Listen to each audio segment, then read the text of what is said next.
Assalamu alaikum, dear learners. I hope that all of you are doing well by the grace of Almighty Allah. Now, I would like to talk about present perfect continuous tense. So, in this video, you will learn how to make present perfect continuous tense. Okay, কথা না বাড়িয়ে আসলে এই ভিডিওতে আপনারা জানবেন কিভাবে present perfect continuous tense সম্পর্কে বলা যায় বা প্রেজেন্ট পারফেক্ট কন্টিনিউয়াস টেন্স কিভাবে তৈরি করতে হয়, সেন্টেন্সগুলো কীভাবে।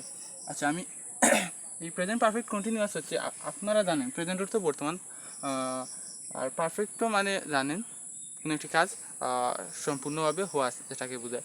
তাহলে প্রেজেন্ট পারফেক্ট কন্টিনিউয়াসের যদি ডেফিনেশন বলি তাহলে সেটা হবে এইরকম আর কি। বর্তমান কালের কোনো একটি কাজ পারফেক্টলি সম্পূর্ণ হওয়াকে বোঝায় আর কি। অনেক রকম ডেফিনেশন থাকতে পারে, বলতে আসলে গ্রামাটিক্যাল নিয়ম অনুযায়ী আপনারা যদি ফলো করেন এগুলো হয়তো অনেকের কাছে সহজ হবে না, তাই আপনারা এটাকে যদি মনে রাখতে পারেন এটা হিসাবে বর্তমান কালের কোনো একটি কাজ পারফেক্টলি সম্পূর্ণ হতে থাকা বোঝাচ্ছে, মানে বর্তমান কালের কোনো একটি কাজ সেটি পারফেক্টলি চলমান হচ্ছে বা কাজটি সংগঠিত হচ্ছে পারফেক্টলি। আচ্ছা, এটার স্ট্রাকচার হবে সাবজেক্ট, এরপর হ্যাভ অথবা হ্যাজ ভার্ব, এরপর হ্যাভ অথবা হ্যাজ, এরপরে বিন শুরু হবে, বিন, এরপর যে মেইন ভার্বের বেস ফর্ম, এবং যেহেতু কন্টিনিউয়াস তাই এর সাথে আইএনজি যোগ হবে, মানে ভার্বের সাথে আইএনজি যোগ হবে। তাহলে স্ট্রাকচার যদি সেন্টেন্স আকারে দেখাই তাহলে আরও বেশি ক্লিয়ার হবে। যেমন সাবজেক্ট হিসেবে নিতে পারি আই উই হি সি, এগুলো নিতে পারেন। আই এর সঙ্গে হ্যাভ যাবে, আই হ্যাভ। আচ্ছা, কোনটার সঙ্গে হ্যাভ বা হ্যাভ? যদি ফার্স্ট পারসন এবং সেকেন্ড পারসন হয় তাহলে হ্যাভ যাবে, এবং থার্ড পারসন সিঙ্গুলার হলে হ্যাজ আমরা ব্যবহার করব। আই হ্যাভ,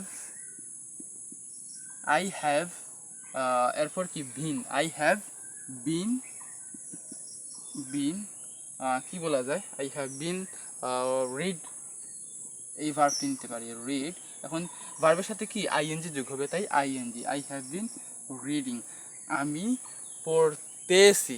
এই কাজটি বর্তমানকালে পারফেক্টলি সংগঠিত হচ্ছে, সম্পূর্ণভাবে সংগঠিত হচ্ছে কোনো একটি কাজ বর্তমানে, এরকম বোঝালে আমরা এই স্ট্রাকচারটি ব্যবহার করব, আই হ্যাভ বিন রিডিং, আমি পড়তেছি। এটা আপনারা মূলত প্রেজেন্ট কন্টিনিউয়াস টেন্সেই ইউজ করতে পারেন। আবার যদি গ্রামাটিক্যালি আপনারা একটু অ্যাডভান্স থাকতে চান তখন কি আপনারা বলতে পারেন আই হ্যাভ বিন রিডিং, ওকে, আমি পড়তেছি। এটাই বোঝাচ্ছি আর কি, সেটি আমি পড়তেছি, এটি বর্তমানকালের এই কাজটি পারফেক্টলি হচ্ছে আর কি। এখন এটাকে নেগেটিভ যদি করতে চান তাহলে আমরা জানি যে এগুলো অ্যাফার্মেটিভ মানে হ্যাবোধক, এবং নেগেটিভ রূপ হবে এই যে সাবজেক্ট রয়েছে, এই স্ট্রাকচার যে, আচ্ছা স্ট্রাকচার সাবজেক্ট, এরপর হ্যাভ অথবা হ্যাজ ইউজ হবে, হ্যাজ, এরপর নট যুক্ত হবে, যেহেতু নেগেটিভ করতে চাচ্ছি এখানে নট যুক্ত হবে, নট, এরপর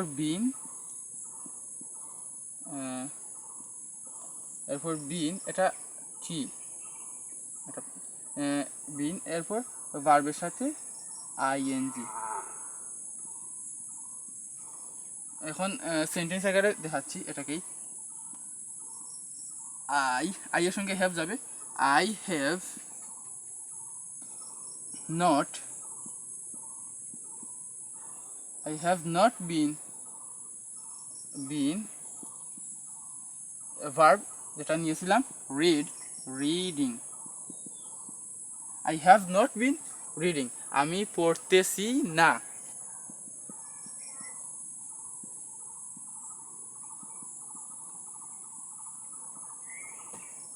এখন এটাকে ইন্টারগেটিভ করতে পারেন।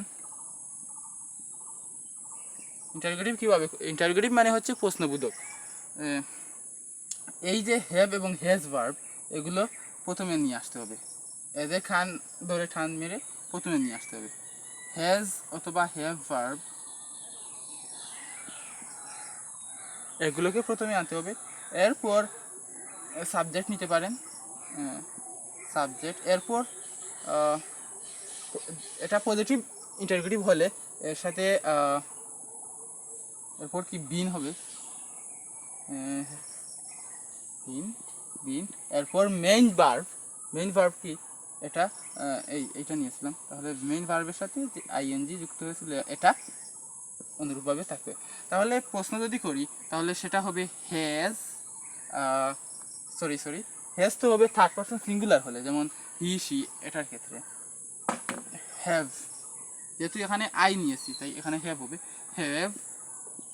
Have I have I been, subject নিয়েছি হ্যাভ অথবা হ্যাজ এর পর সাবজেক্ট, তাই সাবজেক্ট নিয়েছি, সাবজেক্ট হিসেবে আই নিয়েছি, এটা লিখেছিলাম সাবজেক্ট, তাই হ্যাভ আই বিন। আরেকটি জিনিস ভালোভাবে আপনারা লক্ষ্য রাখবেন, এই আই এটি যেখানেই থাকুক না কেন এটি সবসময় ক্যাপিটাল লেটার হবে। আই হ্যাভ বিন গোয়িং, না এখানে তো রিড ছিল, আচ্ছা I have I been read, যেহেতু কন্টিনিউয়াস, পারফেক্ট কন্টিনিউয়াস, তাই আইএনজি যুক্ত হবে এটার সাথে। হ্যাভ আই বিন রিডিং, আমি কি পড়তেছিলাম, আমি কি পড়তেছিলাম।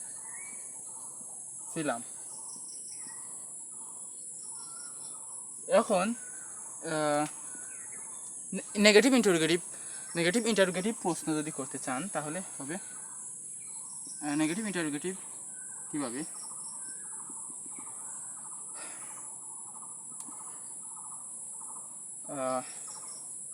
এরকমই হ্যাভ জাস্ট আসলে মানে সাবজেক্টের পর নোট যুক্ত হবে, হ্যাভ অথবা হ্যাজ এরপর সাবজেক্ট, এরপর নোট যুক্ত হবে, তারপর যেরকম রয়েছে আর কি।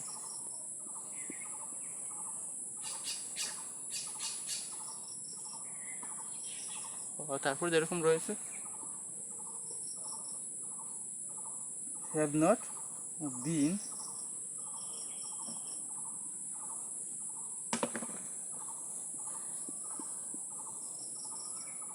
তারপর আইএনজি, ভার্বের সাথে আইএনজি।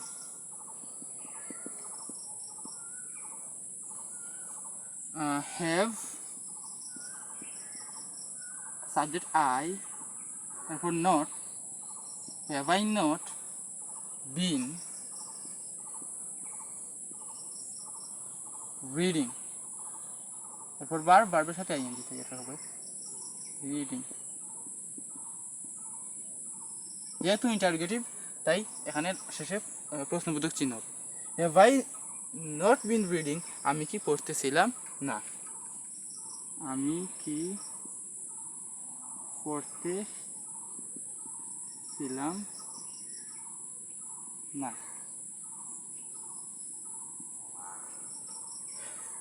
সেম প্রসেস ফলো করে, সেম স্ট্রাকচার ফলো করে আপনারা সাবজেক্ট ভার্বগুলো চেঞ্জ করে ইজিলি প্রেজেন্ট পারফেক্ট টেন্সের সেন্টেন্সগুলো তৈরি করতে পারবেন। আর আপনাদের প্রশ্ন থাকতে পারে কখন হ্যাভ এবং কখন হেজ, এটা আসলে আই এবং উই এবং ইউ, বা যদি প্লুরাল কোনো সেন্টেন্স প্লুরাল কোনো সাবজেক্ট থাকে তখন কি হবে হ্যাভ। আর যদি third person singular, he she it বা যে কোনো ব্যক্তির নাম, এগুলোর ক্ষেত্রে কি হবে হ্যাজ হবে, হ্যাজ। সিঙ্গুলারের ক্ষেত্রে থার্ড পারসন সিঙ্গুলারের ক্ষেত্রে এটা হবে হ্যাজ। আর এটা প্লুরাল যতটা রয়েছে যেই পার্সনই থাকুক না কেন প্লুরাল যদি হয় তাহলে হ্যাভ যুক্ত হবে, যেমন এখানে কি দেই THEY দেই ক্ষেত্রেও হ্যাভ হবে।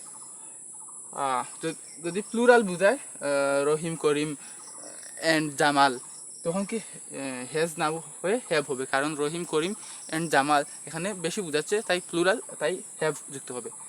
I hope that you have been cleared about it, how to make any present perfect continuous tense. Yet if you have any confusion about today's class, you definitely can ask me on the comment section. And if you really like this class, please subscribe my RA educational channel. And if you have any suggestion about my lecture, you also can definitely share to me. So thank you for watching this video. Assalamu alaikum. Assalamu alaikum.